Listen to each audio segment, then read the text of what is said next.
Mateja Perpar iz pravljičnega gozda. Sanje. Nekje daleč od hrupnih ulic velikega mesta leži slikovita zelena vasica, ki se imenuje Vrtičkovci.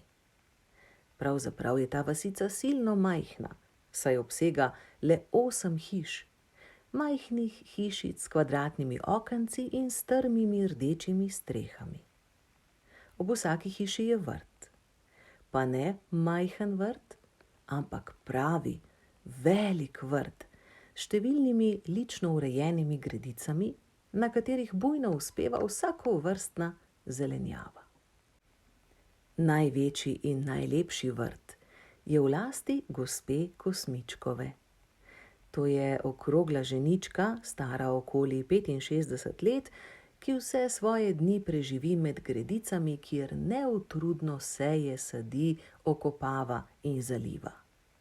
Pozimi, ko vrt prekriva debela odeja iz puhastega snega, goji gospa Kosmičkova paradižnik kar v dnevni sobi in upa, da ji bo nekoč uspelo v spalnici pridelati celo jagode. Danes je čudovit sončen pomladni dan, ravno pravšnji za obdelovanje vrta. Gospa Kosmičkova je zemljo že bogato pognojila in prekopala. Ravno ta trenutek ureja gredice z zelenjavo in se v mislih že veseli obilnega pridelka. Kako razporediti zelenjavo po gredicah, je za gospo Kosmičkovo prava znanost. Vsaka povrtnina mora namreč rasti na točno določenem mestu. Solata zraven špinače, fižol zraven graha, čebula tik ob česnu in bučke kot sosede kumaricam. Gospa Kosmičkova je ravnokar stopila v hišo po vrečke s semeni. V predpasniku jih prinese na vrt in si z zadovoljstvom ogleduje gredice. Nenadoma pa završi strašen veter in gospe Kosmičkovi odpihne vrečke s semeni iz predpasnika. Divje jih vrtinči po zraku in jih neusmiljeno premetava. Ko se divji piš za hip poleže, vrečke popadajo na tla in se odprejo. Že v naslednjem trenutku gospe Kosmičkovi nov sunek vetra zaviha predpasnik čez glavo. Kakor slepa tava po vrtu in poskuša pobrati vrečke.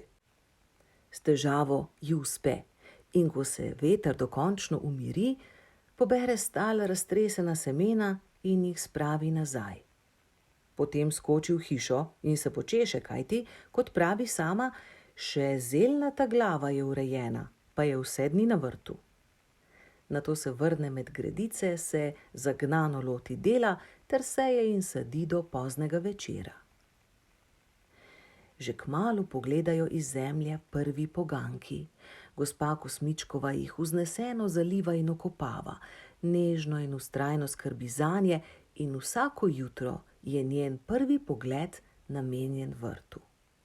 Sosedje, ki jih pot zanese mimo, se ustavljajo in hvalijo njeno delo. Ona pa se jim prijazno smehlja. Poganjki se še niso dobro razrasli, ko gospe poštar prinese telegram, v katerem piše, da se ji je rodila vnučka. Ne gre drugače, vrt bo moral počakati, sklene gospa Kosmičkova, pripravi kovček in odpotuje v mesto. Vnučko poimenujejo Jagoda. Ko se gospa Kosmičkova čez 14 dni vrne domov, hitro steče pogledat svoj vrt. Ozre se naokoli in obstane z odprtimi usti. Vse gredice so polne bujne zelenjave, vendar to ni navadna zelenjava. Zaradi zmešnjave, ki jo je povzročil veter, rastejo na vrtu gospe Kosmičkove strašno zanimive in nenavadne rastline. Namesto česna in čebule raste čebusen. Zraven se v kotu bohotijo bumarice. Fižolovko ovija frah in po gredicah za solato in špinačo se je razrasla špilata. Sosedje se zbirajo ob vrtni ograji in sprašujejo gospo Kosmičkovo, kaj se dogaja in kako je to mogoče, to, da gospa Kosmičkova krikne in omedli. Ob 8 zjutraj gospo Kosmičkovo iz sladkega spanja zbudi zvonjenje telefona. Kliče jo njena vnukinja Jagoda.